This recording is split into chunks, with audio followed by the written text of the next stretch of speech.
News, ಇದು ನಿಮ್ಮ ಧ್ವನಿ. ನಮಸ್ಕಾರ. ಎಸ್ ನ್ಯೂಸ್ಗೆ ಸ್ವಾಗತ. ನಾನು ಎಸ್ ದೇವೇಂದ್ರಗೌಡ. ಇಂದಿನ ಮುಖ್ಯಾಂಶಗಳು. ಕುಡಿಯುವ ನೀರಿನ ಅಭಾವ, ಪಿಡಿಒಗಳಿಗೆ ಶಾಸಕರು ತರಾಟೆ. ಜಂತು ಹುಳಗಳಿಂದ ರೋಗ ನಿರೋಧಕ ಶಕ್ತಿ ಕುಂಠಿತ, ಡಾಕ್ಟರ್ ಗುರುಬಸವಪ್ಪ.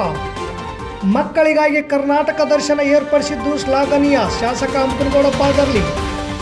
ಪಾಟೀಲ್ ಶಿಕ್ಷಣ ಸಂಸ್ಥೆ ಜೊತೆ ಕಾರುಣ್ಯಾಶ್ರಮ ಒಪ್ಪಂದ. ಬಿಸಿಬಿ ಶಿಕ್ಷಣ ಸಂಸ್ಥೆ ಹಾಗೂ ಬಸನಗೌಡ ಬಾದರ್ಲಿ ಅವರ ಕಚೇರಿಗೆ ಕೊಪ್ಪಳದ ಗವಿಶ್ರೀಗಳು ಭೇಟಿ.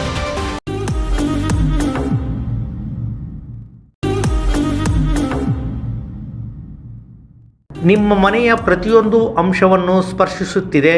ಹಾವೆಲ್ಸ್ನ ಅತ್ಯುತ್ತಮ ಶ್ರೇಣಿಯ ಎಲೆಕ್ಟ್ರಿಕಲ್ ಉತ್ಪನ್ನಗಳು ಮತ್ತು ಗೃಹೋಪಯೋಗಿ ವಸ್ತುಗಳ ಖರೀದಿಗಾಗಿ ಹಿಂದೆ ಭೇಟಿ ಕೊಡಿ. ಮೆಸರ್ಸ್ ಆನಂದ್ ಎಂಟರ್ಪ್ರೈಸಸ್, ಜೈನ್ ಕಲ್ಯಾಣ ಮಂಟಪದ ಹಿಂದೆ, ಆನಂದ್ ಪಬ್ಲಿಕ್ ಶಾಲೆ ಹತ್ತಿರ, ವೆಂಕಟೇಶ್ವರ ನಗರ, ಸಿಂಧನೂರು. ಹಾವೆಲ್ಸ್ನ ಅತ್ಯುತ್ತಮ ಶ್ರೇಣಿಯ ಎಲೆಕ್ಟ್ರಿಕಲ್ ಉತ್ಪನ್ನಗಳು ಮತ್ತು ಗೃಹೋಪಯೋಗಿ ವಸ್ತುಗಳು ಖರೀದಿಗಾಗಿ ಹಿಂದೆ ಭೇಟಿ ಕೊಡಿ. ಮೆಸರ್ಸ್ ಆನಂದ್ ಎಂಟರ್ಪ್ರೈಸಸ್, ಜೈನ್ ಕಲ್ಯಾಣ ಮಂಟಪದ ಹಿಂದೆ, ಆನಂದ್ ಪಬ್ಲಿಕ್ ಶಾಲೆ ಹತ್ತಿರ, Venkateshwara Nagar, Sindhanur. Havells Galaxy showroom, ಸಿಂಧನೂರಿನಲ್ಲಿ.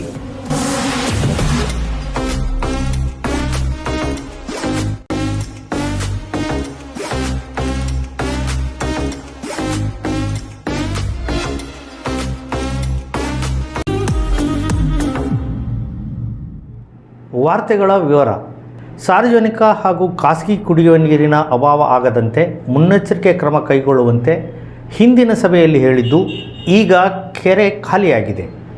ಅಧ್ಯಕ್ಷರು, ಪಿಡಿಒಗಳು ನಿಮಗೆ ಜವಾಬ್ದಾರಿ ಇಲ್ಲವೇ ಎಂದು ಶಾಸಕ ಹಂಪನಗೌಡ ಬಾದರ್ಲಿ ಅವರು ಇಂದು ಪಿಡಿಒಗಳನ್ನು ತರಾಟೆಗೆ ತೆಗೆದುಕೊಂಡರು.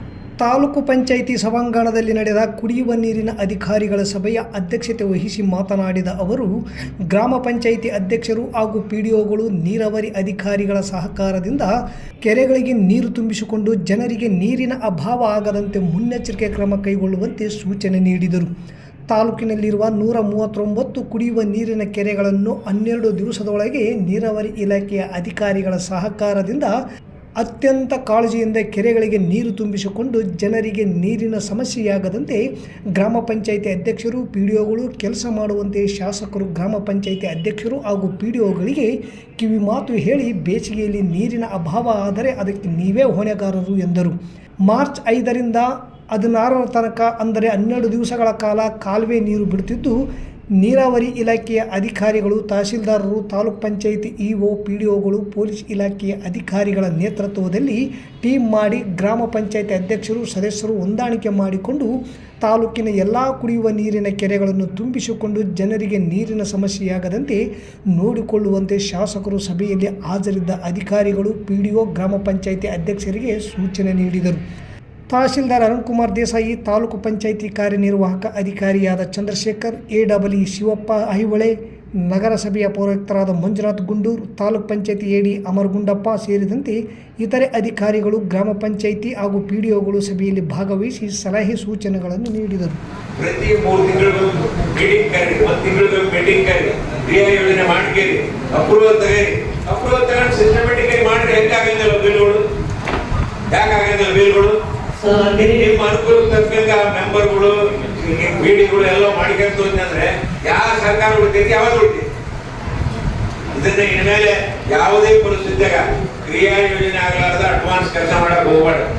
ಫಸ್ಟ್ ಕ್ರಿಯಾ ಯೋಜನೆ ಮಾಡಿಕೊಂಡು ಪಂಚಾಯತ್ ಇಟ್ಕೊಂಡು ಅಪ್ರೂವಲ್ ತಗೊಂಡು ಗ್ರಾಮ ಪಂಚಾಯತ್ ಅಧ್ಯಕ್ಷರು, ಪಿಡಿಗಳು, ಮೆಂಬರ್ಗಳು ಹೊಂದಾಣಿಕೆ ಮಾಡಿಕೊಂಡು ಗ್ರಾಮಗಳನ್ನು ಅಭಿವೃದ್ಧಿ ಪಡಿಸ್ಬೇಕು. ಹೊರತಾಗಿ ಇರ್ಬೇಕಾದ್ರೆ ಕೂತ್ಕೊಂಡು ಇರ್ಬೇಕಾದ್ರೆ ಮಾಡಿ ನಡೆಯಲ್ಲ.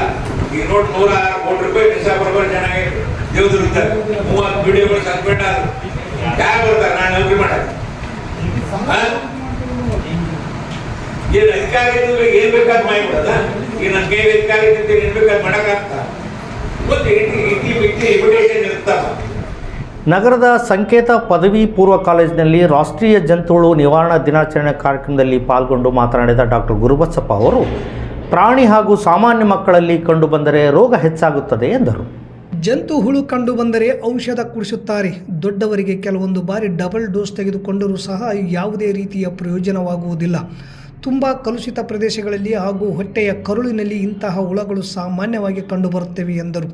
ಶ್ರೀಮತಿ ಗೀತಾ ಹಿರೇಮಠ ಮಾತನಾಡಿ, ಜಂತು ಹುಳಗಳು ನಮ್ಮ ದೇಹದಲ್ಲಿರುವ ಪೌಷ್ಟಿಕ ಸತ್ವಗಳನ್ನು ಸೇವಿಸಿ ಪೌಷ್ಟಿಕದ ಕೊರತೆ ಉಂಟಾಗುವಂತೆ ಮಾಡುತ್ತವೆ. ಪೌಷ್ಟಿಕ ಅಂಶದ ಕೊರತೆ ಉಂಟಾಗಿ ಹೊಟ್ಟೆ ಉಬ್ಬರ, ವಾಕರಿಕೆ, ಕೆಮ್ಮು, ವಾಂತಿ, ಗ್ಯಾಸ್ಟ್ರಿಕ್ ಇನ್ನಿತರೆ ಸಮಸ್ಯೆಗಳು ಬರುವ ಜೊತೆಗೆ ದೇಹದ ರಕ್ತವನ್ನು ಹೀರಿಕೊಳ್ಳುತ್ತವೆ ಎಂದು ತಾಲೂಕಾ ಕ್ಷೇತ್ರ ಆರೋಗ್ಯ ಶಿಕ್ಷಣಾಧಿಕಾರಿ ಗೀತಾ ಹಿರೇಮಠ ಮಾತನಾಡಿದರು. ಮಕ್ಕಳಲ್ಲಿ ಹಾಗೂ ದೊಡ್ಡವರಲ್ಲಿ ಹೆಚ್ಚಾಗಿ ಜಂತು ಹುಳುಗಳು ಕಂಡುಬಂದರೆ ರೋಗ ನಿರೋಧಕ ಶಕ್ತಿ ದಿನ ಕಳೆದಂತೆ ಕುಂಠಿತಗೊಳ್ಳುತ್ತದೆ. ದೇಹದ ರಕ್ತದಲ್ಲಿ ಕಬ್ಬಿಣಾಂಶದ ಕೊರತೆ ಉಂಟಾಗುವುದರ ಜೊತೆಗೆ ಕರುಳಿನ ಭಾಗದಲ್ಲಿ ವಿಪರೀತ ಹಾನಿಯಾಗುತ್ತದೆ ಎಂದರು. ರಾಮಂಜನ್ ಕುಮಾರ್ ಮಾತನಾಡಿ, ವರ್ಷದಲ್ಲಿ 2 ಬಾರಿ ಜಂತು ಹುಳು ಮಾತ್ರೆಯನ್ನು ಎಲ್ಲ ಶಾಲಾ ಕಾಲೇಜಿನ ವಿದ್ಯಾರ್ಥಿಗಳಿಗೆ ಕೊಡಲಾಗುವುದು. ಈ ಮಾತ್ರೆಯನ್ನು ಚೀಪುವುದು, ಇದರಿಂದ ರಕ್ತಹೀನತೆಯನ್ನು ಕಡಿಮೆ ಮಾಡಲಾಗುವುದು ಎಂದರು. ಕಾಲೇಜಿನ ವಿದ್ಯಾರ್ಥಿಗಳಿಗೆ ಮಾತ್ರೆಯನ್ನು ಕೊಡುತ್ತೇವೆ, ಇದರಿಂದ ಶಾಲೆಯ ಹಾಜರಾತಿ ಮತ್ತು ಮಕ್ಕಳಲ್ಲಿ ಏಕಾಗ್ರತೆ ಹೆಚ್ಚಾಗುತ್ತದೆ ಎಂದು ಸಂಕೇತ್ ಕಾಲೇಜಿನ ಪ್ರಾಂಶುಪಾಲರಾದ ಅನಿಲ್ ರಾಜ್ ಮಾತನಾಡಿದರು. ಡಾಕ್ಟರ್ ವಿಶ್ವನಾಥ್ ಎಂಒ UPHC, ಕುಮಾರಿ ಕಮಲಾ PHCO, ಗಂಗಮ್ಮ ಆಶಾ ಕಾರ್ಯಕರ್ತೆ, ಕಾಲೇಜಿನ ಸಿಬ್ಬಂದಿಗಳು ಜಂತು ಹುಳಗಳು ಕಾರ್ಯಕ್ರಮದಲ್ಲಿ ಉಪಸ್ಥಿತರಿದ್ದರು. ನೀವು ಆಹಾರನ ಚೆನ್ನಾಗಿ ತಗೊಂಡ್ರಿ, ಅದರಿಂದ ರಕ್ತಹೀನತೆ ಕಡಿಮೆ ಆಗ್ತದೆ. ರಕ್ತಹೀನತೆ ಕಡಿಮೆ ಆಯ್ತಂದ್ರೆ ನಿಮ್ಮ ದೇಹ ಆರೋಗ್ಯವಾಗಿರ್ತದೆ. ಅದಕ್ಕೆ ಯಾವಾಗಲೂ ವರ್ಷಕ್ಕೆ 2 ಬಾರಿ 6 months once must and should albendazole tablet ತಗೊಳ್ಳೇಬೇಕು. ತಗೊಳ್ಳೋದ್ರಿಂದ ನಿಮ್ಮ ರಕ್ತಹೀನತೆ ಕಡಿಮೆ ಮಾಡ್ಬೋದು, ನಿಮ್ಮಲ್ಲಿರ್ತಕ್ಕಂಥ ರೋಗ ನಿರೋಧಕ ಶಕ್ತಿಯನ್ನು ಹೆಚ್ಚಿಸ್ಬೋದು. ಇದು 6 ತಿಂಗಳಿಗೊಮ್ಮೆ ಪ್ರತಿ ನಮ್ಮ ಆರೋಗ್ಯ ಕೇಂದ್ರ ನಮ್ಮದೇನಿದೆ ಜಿಲ್ಲಾ ಮತ್ತು ಕುಟುಂಬ ಕಲ್ಯಾಣ ಇಲಾಖೆಯಿಂದ ಇಂದಿನ ತಾಂತ್ರಿಕ ಯುಗದಲ್ಲಿ ಇತಿಹಾಸದ ಬಗ್ಗೆ ತಿಳುವಳಿಕೆ ಮಕ್ಕಳಲ್ಲಿ ಕಡಿಮೆಯಾಗುತ್ತಿದೆ. ಇದು ದೇಶದ ಹಿತದೃಷ್ಟಿಯಿಂದ ಒಳ್ಳೆಯದಲ್ಲ. ಇತಿಹಾಸ ಯಾವಾಗಲೂ ಇತಿಹಾಸವಾಗಿಯೇ ಉಳಿಯಬೇಕು. ಈ ನಮ್ಮ ಪರಂಪರೆಯನ್ನು ಮುಂದುವರಿಸಿಕೊಂಡು ಹೋಗಬೇಕಂತ ಕೆಲಸವನ್ನು ರಾಜ್ಯ ಮತ್ತು ಕೇಂದ್ರ ಸರ್ಕಾರ ಮಾಡಬೇಕಾಗಿದೆ ಎಂದು ಶಾಸಕ ಹಂಪನಗೌಡ ಬಾದರ್ಲಿ ಅವರು ಹೇಳಿದರು. ಪ್ರವಾಸೋದ್ಯಮ ಇಲಾಖೆ, ಶಾಲಾ ಶಿಕ್ಷಣ ಇಲಾಖೆ, ಜಿಲ್ಲಾಡಳಿತ ಮತ್ತು ಜಿಲ್ಲಾ ಪಂಚಾಯಿತಿ ಇವರ ಸಹಭಾಗಿತ್ವದಲ್ಲಿ ಕರ್ನಾಟಕ ಸರ್ಕಾರ ಏರ್ಪಡಿಸಿರುವ ರಾಜ್ಯದಾದ್ಯಂತ 8ನೇ ತರಗತಿಯಲ್ಲಿ ಓದುತ್ತಿರುವ ವಿದ್ಯಾರ್ಥಿಗಳಿಗೆ ಇಂದು ಶನಿವಾರ ನಗರದ RMSA ಶಾಲಾ ಆವರಣದಲ್ಲಿ ಕರ್ನಾಟಕ ದರ್ಶನ ಕಾರ್ಯಕ್ರಮಕ್ಕೆ ಚಾಲನೆ ನೀಡಿ ಮಾತನಾಡಿದ ಅವರು, 146 ವಿದ್ಯಾರ್ಥಿಗಳು ಈ ಕಾರ್ಯಕ್ರಮದಲ್ಲಿ ಭಾಗಿಗಳಾಗಿ ಬೇರೆ ಬೇರೆ ಪ್ರವಾಸೋದ್ಯಮ ಅಭಿವೃದ್ಧಿ ನಿಗಮಗಳು ಏರ್ಪಡಿಸಿರುವ ಕಾರ್ಯಕ್ರಮದಲ್ಲಿ ಭಾಗಿಗಳಾಗಿ ಹಂಪಿ, ಬಾದಾಮಿ, ವಿಜಾಪುರ, ಕೂಡಲಸಂಗಮದಂತಹ ಇತಿಹಾಸವುಳ್ಳ ಸ್ಥಳಗಳನ್ನು ವೀಕ್ಷಣೆ ಮಾಡಲು ಅಭಿವೃದ್ಧಿ ನಿಗಮ ಏರ್ಪಡಿಸಿದೆ. ಈ ಪಟ್ಟಿಯ ಅನುಸಾರವಾಗಿ ಕಾರ್ಯಕ್ರಮಗಳು ನಡೆಯುತ್ತಿವೆ. ಮಕ್ಕಳಿಗೆ ಈ ದೇಶದ ಸಂಸ್ಕೃತಿ, ಪರಂಪರೆಯ ಇತಿಹಾಸ ತಿಳಿಸುವ ಕೆಲಸ ಮಾಡುತ್ತಿದೆ. ಇದು ಅತ್ಯಂತ ಶ್ಲಾಘನೀಯವಾದುದು. CM Siddaramaiah, DCM DK Shivakumar ನೇತೃತ್ವದ ಸರ್ಕಾರ ಹಾಗೂ ಪ್ರವಾಸೋದ್ಯಮ ಇಲಾಖೆಯ ಮಂತ್ರಿ HK ಪಾಟೀಲರು ಬಹಳಷ್ಟು ಮುತುವರ್ಜಿ ವಹಿಸಿ ಇಂಥ ಕಾರ್ಯಕ್ರಮಗಳನ್ನು ಏರ್ಪಡಿಸಿದ್ದು ಸಂತೋಷವಾದ ವಿಚಾರ ಮತ್ತು ವ್ಯವಸ್ಥಾಪಕ ನಿರ್ದೇಶಕ ಜಗದೀಶ್ ಅವರು ಕೂಡ ಈ ನಿಗಮದ ಕಾರ್ಯಚಟುವಟಿಕೆಗಳಿಗೆ ಉತ್ತೇಜನ ಕೊಟ್ಟು ಒಳ್ಳೆಯ ಕೆಲಸಗಳನ್ನು ಮಾಡುತ್ತಿದ್ದಾರೆ. ಈ ಪ್ರಯಾಣ ಸುಖಕರವಾಗಿರಲಿ ಎಂದು ಶುಭ ಹಾರೈಸಿದರು. ಈ ಸಂದರ್ಭದಲ್ಲಿ ಸರ್ಕಾರಿ ನೌಕರರ ಸಂಘದ ತಾಲೂಕು ಅಧ್ಯಕ್ಷ ಚಂದ್ರಶೇಖರ್ ಹಿರೇಮಠ್, BRC ಬಸವಲಿಂಗಪ್ಪ, ಕಾಂಗ್ರೆಸ್ ಮುಖಂಡರಾದ ಕಾಜಿ ಮಲ್ಲಿಕ್, ವಕೀಲರು, ಲಿಂಗಾಧರ್ ಸೇರಿದಂತೆ ಶಿಕ್ಷಕರು, ಪಾಲಕರು, ವಿದ್ಯಾರ್ಥಿಗಳು ಇದ್ದರು. ಪ್ರವಾಸೋದ್ಯಮ ಇಲಾಖೆ ವತಿಯಿಂದ ನಿಗಮದಿಂದ ಕರ್ನಾಟಕ ರಾಜ್ಯಾದ್ಯಂತ 8ನೇ ತರಗತಿಯಲ್ಲಿ ಓದ್ತಕ್ಕಂಥ ವಿದ್ಯಾರ್ಥಿಗಳಿಗೆ ಕರ್ನಾಟಕ ದರ್ಶನವೆಂಬ ಲಾಂಛನದಲ್ಲಿ ಅಭಿವೃದ್ಧಿ ನಿಗಮ ಒಂದು ಕಾರ್ಯಕ್ರಮವನ್ನು ಏರ್ಪಡಿಸಿದೆ. ಇವತ್ತು ಸಿಂಧನೂರು ತಾಲೂಕಿನ 8ನೇ ಕ್ಲಾಸಿನ ತರಗತಿಯಲ್ಲಿ ಓದ್ತಕ್ಕಂಥ 146 ವಿದ್ಯಾರ್ಥಿಗಳು ಈ ಒಂದು ಕಾರ್ಯಕ್ರಮದಲ್ಲಿ ಭಾಗಿಗಳಾಗಿ ಬೇರೆ ಬೇರೆ ಪ್ರವಾಸೋದ್ಯಮ ಅಭಿವೃದ್ಧಿ ನಿಗಮದ ವತಿಯಿಂದ ಏರ್ಪಡಿಸಿರುವ ಕಾರ್ಯಕ್ರಮದಲ್ಲಿ ಭಾಗಿಗಳಾಗಿ ಹಂಪಿ, ಬಾದಾಮಿ, ವಿಜಾಪುರ, ಕೂಡಲಸಂಗಮ 4ನೇ ದಿನ ವಾಪಸ್ಸು ಈ ಸ್ಥಳಗಳನ್ನು ವೀಕ್ಷಣೆ ಮಾಡಿ ವಾಪಸ್ ಬರ್ತಕ್ಕಂಥ ಒಂದು ಕಾರ್ಯಕ್ರಮದ ಪಟ್ಟಿಯನ್ನು ಅಭಿವೃದ್ಧಿ ನಿಗಮ ಏರ್ಪಡಿಸಿದೆ. ಸಿಂಧನೂರಿನ ಪಾಟೀಲ್ ಮಹಿಳಾ ಮಹಾವಿದ್ಯಾಲಯ ಜೊತೆ ಕಾರುಣ್ಯ ಆಶ್ರಮದ ಒಪ್ಪಂದ ಮಾಡಿಕೊಂಡು ಪಾಟೀಲ್ ಶಿಕ್ಷಣ ಸಂಸ್ಥೆ ಜೊತೆ ಸಾಮಾಜಿಕ ಕಾರ್ಯಕ್ರಮ ರೂಪಿಸಿ ಸಾಮಾಜಿಕ ಜವಾಬ್ದಾರಿಯನ್ನು ಜೊತೆಗೂಡಿ ನಡೆಸಿಕೊಂಡು ಹೋಗುವ ಒಪ್ಪಂದಕ್ಕೆ ಇಬ್ಬರು ಸಹಿ ಹಾಕೋದ್ರ ಮೂಲಕ ಒಪ್ಪಂದ ಮಾಡಿಕೊಂಡರು.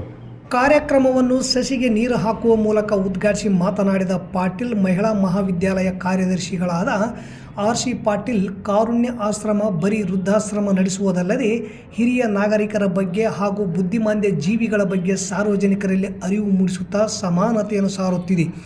ಈ ಒಪ್ಪಂದ ನಮ್ಮ ಸಂಸ್ಥೆಗೆ ಸಂದ ಗೌರವ.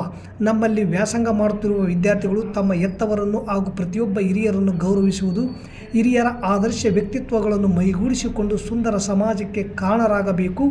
ಕಾರುಣ್ಯ ಆಶ್ರಮಕ್ಕೆ ನಮ್ಮ ವಿದ್ಯಾಸಂಸ್ಥೆಯಿಂದ ನಿರಂತರವಾಗಿ ಸಹಾಯ ಸಹಕಾರ ದೊರೆಯುತ್ತಿದೆ ಎಂದರು. ನಂತರ ಆಶ್ರಮದ ಆಡಳಿತಾಧಿಕಾರಿಗಳಾದ ಡಾಕ್ಟರ್ ಚನ್ನಬಸವಸ್ವಾಮಿ ಹಿರೇಮಠ ಅವರು ಮಾತನಾಡಿ, ಕಾರುಣ್ಯ ಆಶ್ರಮ ಹುಟ್ಟಿದಾಗಿನಿಂದಲೂ ಸಹ ಪಾಟೀಲ್ ಶಿಕ್ಷಣ ಸಂಸ್ಥೆಯಿಂದ ನಿರಂತರ ಸಹಾಯ ದೊರೆಯುತ್ತಿದೆ. ಈ ಶಿಕ್ಷಣ ಸಂಸ್ಥೆಯಲ್ಲಿ ವ್ಯಾಸಂಗ ಮಾಡುತ್ತಿರುವ ವಿದ್ಯಾರ್ಥಿಗಳು ಈ ಕ್ಷಣದ ಜೊತೆಗೆ ಸಾಮಾಜಿಕ ಜವಾಬ್ದಾರಿಯನ್ನು ನಿರ್ವಹಿಸುವ ಬೇರೆ ಬೇರೆ ರೀತಿಯ ಸಮಾಜಪರ ಕಾರ್ಯಕ್ರಮಗಳನ್ನು ಹಮ್ಮಿಕೊಂಡು ಪಾಟೀಲ್ ಶಿಕ್ಷಣ ಸಂಸ್ಥೆಯ ಎಲ್ಲ ಷರತ್ತುಗಳಿಗೆ ನಮ್ಮ ಸಂಸ್ಥೆಯು ಬದ್ಧವಾಗಿ ನಡೆದುಕೊಳ್ಳುತ್ತದೆ. ಈ ಸಂಸ್ಥೆಯಲ್ಲಿ ನಾವು ವ್ಯಾಸಂಗ ಮಾಡುತ್ತಿರುವ ವಿದ್ಯಾರ್ಥಿಗಳಿಗೆ ತಿಂಗಳಿಗೊಂದು ದಿನ ಆಶ್ರಮದಲ್ಲಿ ಹಿರಿಯರ ಸೇವೆಯ ಬಗ್ಗೆ ತರಬೇತಿ ನೀಡಿ ಬೋಧನೆ ಮಾಡಲಾಗುವುದು ಎಂದು ಮಾತನಾಡಿ ಒಪ್ಪಂದ ಪತ್ರಕ್ಕೆ ಸಹಿ ಹಾಕಿದರು. ಈ ಸಂದರ್ಭದಲ್ಲಿ ಪಾಟೀಲ್ ಮಹಿಳಾ ಮಹಾವಿದ್ಯಾಲಯದ ಪ್ರಾಚಾರ್ಯರಾದ ಮಾರುತಿ ಭಂಡಾರ್ಕರ್ ಹಾಗೂ ಸಿಬ್ಬಂದಿಗಳಾದ ಸೂಗುರೇಶ್ ಸಾಲಿಮಠ್, ಆಶ್ರಮದ ಸದಸ್ಯರಾದ ವೀರಭದ್ರಗೌಡ ಗಿಣಿವಾರ್, ಆಶ್ರಮದ ಸಿಬ್ಬಂದಿಗಳಾದ ಮರಿಯಪ್ಪ ಸಿದ್ದಯ್ಯಸ್ವಾಮಿ, ಹರ್ಷವರ್ಧನ್ ಉಪಸ್ಥಿತರಿದ್ದರು. ನಿಮಗೂ ಸಹ ಸಮಯದ ಅವಕಾಶಗಳು ಸಿಕ್ಕಾಗ ಶಿಕ್ಷಣ ಸಂಸ್ಥೆಗಳಿಂದ ಕರ್ಕೊಂಡೋಗಿ ಬರುವಂಥ ಪ್ರಯತ್ನವನ್ನು ಮಾಡ್ತೀವಿ. ಅದರ ಜೊತೆಗೆ ನನ್ನ ಮನವಿ ಏನಂದರೆ, ನಿಮ್ಮ ಹುಟ್ಟುಹಬ್ಬಗಳಾಗಲಿ ಇಲ್ಲ ಯಾವುದಾದ್ರೂ ಮನೆಯಲ್ಲಿರುವಂಥ ಕಾರ್ಯಕ್ರಮಗಳನ್ನಾಗಲಿ ಸಾಧ್ಯವಾದಷ್ಟು ಅಂಥ ಕಡೆ ಏನಾದರೂ ಸೇವೆ ಮಾಡೋದು. ಸೇವೆ ಅಂದರೆ ಫೈನಾನ್ಷಿಯಲ್ ಇರ್ಬೋದು, ಇಲ್ಲ ಸ್ವಲ್ಪ ಏನಾದರೂ ಕೆಲಸ ಮಾಡಿ ಬರೋದು, ಯಾವ್ದು ಅಂಥದ್ದಾದರೂ ಇರ್ಬೋದು. ಕಾರುಣ್ಯ ಆಶ್ರಮ ಒಂದೇ ಅಲ್ಲ, ನಿಮ್ಗೆ ಎಲ್ಲೆಲ್ಲ ಆಶ್ರಮಗಳು ಕಾಣ್ತಾವೆ ಅಂದರೆ ಮುಂದೆ ಹೋಗುವಂಥ ಎಲ್ಲ ಊರುಗಳಲ್ಲಿ ಸಹ ಅಲ್ಲಿ ಹೋಗಿ ನಿಮ್ಮ ಕೈಲಾದ ಸಹಾಯವನ್ನು ಮಾಡೋದನ್ನು ನಾವು ಕಲಿಬೇಕು. ನಮ್ಮ ಬರ್ತ್ಡೇಗಳನ್ನು ಸ್ಟಾರ್ ಹೋಟೆಲ್ಗಳಲ್ಲಿ ಮಾಡ್ಕೊಳ್ಳೋದು ಏನು ದೊಡ್ಡ ಮಾತಿಲ್ಲ, ಅದರಿಂದ ಉಪಯೋಗವೂ ಇಲ್ಲ. ನನ್ನ ಕೇಳಿದ್ರೆ ಬರ್ತ್ಡೇನೇ ಮಾಡ್ಕೊಬಾರ್ದು ಅಂತ, ಆದರೂ ನಿಮ್ಮ ಖುಷಿ ಮಾಡ್ಕೊಳ್ತೀರಿ. ಅದು ಶ್ರೇಷ್ಠವಾಗಿರಬೇಕು, ಆ ದಿನ ಒಳ್ಳೆಯದಾಗಿರಬೇಕು ಅಂದರೆ ಅಂಥ ಜಾಗಗಳಲ್ಲಿ ಹೋಗಿ ಮಾಡಿಕೊಂಡು ಅವ್ರಿಗೇನಾದರೂ ನಿಮ್ಮ ಕೈಲಾದ ಸಹಾಯವನ್ನು ಮಾಡಿದಾಗ ಮಾತ್ರ ಅದು ಸಾರ್ಥಕತೆ ಆಗ್ತದೆ. ಸಿಂಧನೂರಿನ ಬಪ್ಪು ರಸ್ತೆಯ VCB ಪದವಿ ಪೂರ್ವ ಹಾಗೂ ನ್ಯಾಷನಲ್ ಪದವಿ ವಿಶ್ವವಿದ್ಯಾಲಯಕ್ಕೆ ಹಾಗೂ ಬಸವನಗೌಡ ಬಾದರ್ಲಿಯವರ ಜನಸ್ಪಂದನ ಕಚೇರಿಗೆ ಇಂದು ಕೊಪ್ಪಳ ಅಭಿನವ ಗವಿಸಿದ್ದೇಶ್ವರ ಸ್ವಾಮಿಗಳು ಭೇಟಿ ನೀಡಿ ಆಶೀರ್ವಾದ ನೀಡಿದರು. ಕಾಲೇಜಿನಲ್ಲಿ ಜರುಗಿದ ಸರಸ್ವತಿ ಪೂಜೆಯಲ್ಲಿ ಪಾಲ್ಗೊಂಡ ಕೊಪ್ಪಳದ ಗವಿಶ್ರೀಗಳು ಬಳಿಕ ಭಕ್ತರಿಗೆ ಆಶೀರ್ವದಿಸಿದರು. ನಂತರ ಕಾಲೇಜಿನಲ್ಲಿ ತಮ್ಮದೇ ಹಸ್ತಾಕ್ಷರದಲ್ಲಿ ಶಿಕ್ಷಣದ ಅರ್ಥ, ದೇವರು ಕೊಟ್ಟ ಈ ಬದುಕನ್ನು ಈ ಕ್ಷಣ ಇಲ್ಲಿ ಹೇಗೆ ಕಟ್ಟಿಕೊಳ್ಳಬೇಕೆಂದು ತಿಳಿದು ಬದುಕುವುದು ಎಂದು ಬರೆಯುವ ಮೂಲಕ ಎಲ್ಲರೂ ಶಿಕ್ಷಣದ ಪ್ರಾಮುಖ್ಯತೆ ಅರಿಯುವಂತೆ ಮಾರ್ಗದರ್ಶನ ನೀಡಿದರು. ನಂತರ ಕುಷ್ಟಗಿ ರಸ್ತೆಯಲ್ಲಿರುವ ಬಸವನಗೌಡ ಬಾದರ್ಲಿಯವರ ಜನಸ್ಪಂದನ ಕಚೇರಿಗೆ ಭೇಟಿ ನೀಡಿದರು. ಶ್ರೀಗಳನ್ನು ಬಾಜಾ ಭಜಂತ್ರಿಯೊಂದಿಗೆ ಬರಮಾಡಿಕೊಂಡ ಬಸವನಗೌಡ ಹಾಗೂ ಸೋಮನಗೌಡ ಬಾದರ್ಲಿಯವರು ಶ್ರೀಗಳಿಗೆ ಪಾದಪೂಜೆ ಮಾಡಿದರು. ಮಸ್ಕಿಗೆ ಹೋಗುವ ಅವಸರದಲ್ಲಿದ್ದ ಶ್ರೀಗಳು ಅಲ್ಲಿಂದ ಭಕ್ತರಿಗೆ ಆಶೀರ್ವಾದ ಮಾಡಿ ಮಾತನಾಡಿ ನಂತರ ಮಸ್ಕಿಗೆ ತೆರಳಿದರು. ತಹಸೀಲ್ದಾರ್ ಅರುಣ್ ಕುಮಾರ್ ದೇಸಾಯಿ, ನಗರಸಭೆ ಪೌರಾಯುಕ್ತ ಮಂಜುನಾಥ್ ಗುಂಡೂರು, ಅಕ್ಕಮಹಾದೇವಿ ಮಹಿಳಾ ವಿಶ್ವವಿದ್ಯಾಲಯದ ಮಾಜಿ ಸಿಂಡಿಕೇಟ್ ಸದಸ್ಯರಾದ RC Patil, VCB education trust ಅಧ್ಯಕ್ಷ ಅಶೋಕ್ ಬೆನ್ನೂರ್, ಉಪಾಧ್ಯಕ್ಷ ಚಂದ್ರಶೇಖರ ಬೆನ್ನೂರು, ವಕೀಲರು, ಕಾರ್ಯದರ್ಶಿ ರವಿಕುಮಾರ್ S ಮಸ್ಕಿ, ಪ್ರಾಚಾರ್ಯ ರಾಮಲಿಂಗಯ್ಯ H, ಕನ್ನಡ ಸಾಹಿತ್ಯ ಪರಿಷತ್ ಅಧ್ಯಕ್ಷ ಪಂಪಯ್ಯ ಸ್ವಾಮಿ ಸಾಲಿಮಠ್, ರೆಡ್ಡಿ ಪತ್ತಿನ ಸೌಹಾರ್ದ ಸಹಕಾರ ಸಂಘದ ಅಧ್ಯಕ್ಷ ಬಸವರಾಜ್ ವಕೀಲರು, ಬಸವರಾಜ್ ಸಿಂಧನೂರ್, ಬಸವರಾಜ್ ಬೆನ್ನೂರ್, ಬಂದೇಶ್ ಗೌಡ ಬೊಮ್ಮನಾಳ್, ತಿರುಮಲ ರೆಡ್ಡಿ ಹಟ್ಟಿ, ಶರಣಬಸವ ಬಸಾಪುರ್, ಕಿರಣಗೌಡ ಕಲ್ಮಂಗಿ, ವೀರಭದ್ರಗೌಡ ಮೇಟಿ, ಅನಿಲ್ ಕುಮಾರ್ ಕುರ್ಕುಂದ ಹಾಗೂ ಉಪನ್ಯಾಸಕರು, ವಿದ್ಯಾರ್ಥಿಗಳು ಪಾಲ್ಗೊಂಡಿದ್ದರು.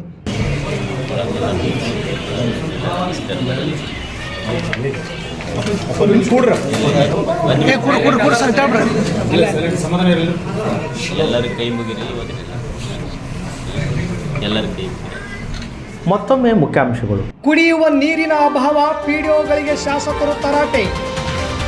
ಜಂತು ಹುಳಗಳಿಂದ ರೋಗ ನಿರೋಧಕ ಶಕ್ತಿ ಕುಂಠಿತ, ಡಾಕ್ಟರ್ ಗುರು ಬಸವಪ್ಪ. ಮಕ್ಕಳಿಗಾಗಿ ಕರ್ನಾಟಕ ದರ್ಶನ ಏರ್ಪಡಿಸಿದ್ದು ಶ್ಲಾಘನೀಯ, ಶಾಸಕ ಹಂಪನಗೌಡ ಬಾದರ್ಲಿ. ಪಾಟೀಲ್ ಶಿಕ್ಷಣ ಸಂಸ್ಥೆ ಜೊತೆ ಕಾರುಣ್ಯಾಶ್ರಮ ಒಪ್ಪಂದ. VCB ಶಿಕ್ಷಣ ಸಂಸ್ಥೆ ಹಾಗೂ ಬಸವನಗೌಡ ಬಾದರ್ಲಿಯವರ ಕಚೇರಿಗೆ ಕೊಪ್ಪಳದ ಗವಿಶ್ರೀಗಳು ಭೇಟಿ. ಇಲ್ಲಿಗೆ ವಾರ್ತಾ ಪ್ರಸಾರ ಮುಕ್ತಾಯವಾಯಿತು. ನಿರಂತರ ಸುದ್ದಿಗಾಗಿ ವೀಕ್ಷಿಸಿ ಎಸ್ ನ್ಯೂಸ್. ಇದು ನಿಮ್ಮ ಧ್ವನಿ. ನಮಸ್ಕಾರ.